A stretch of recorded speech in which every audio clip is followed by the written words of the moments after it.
හැමදාම එකම විදිහට කන චිකන් එක අපි අද වෙනස් රෙසිපි එකකට හදාගමු.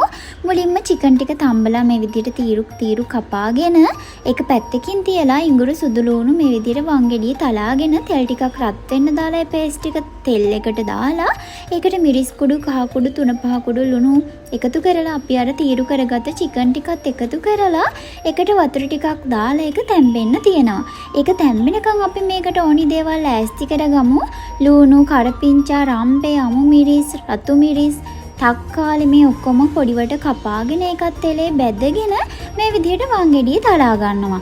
ඊට පස්සේ අපි අර හදාගත්ත චිකන් ටිකත් මේකට එකතු කරලා ඒකත් හොඳට කොටලා මේක හොඳට මික්ස් වෙන්න පේස්ට් එක වෙනකම් හොඳට අනා ගන්නවා.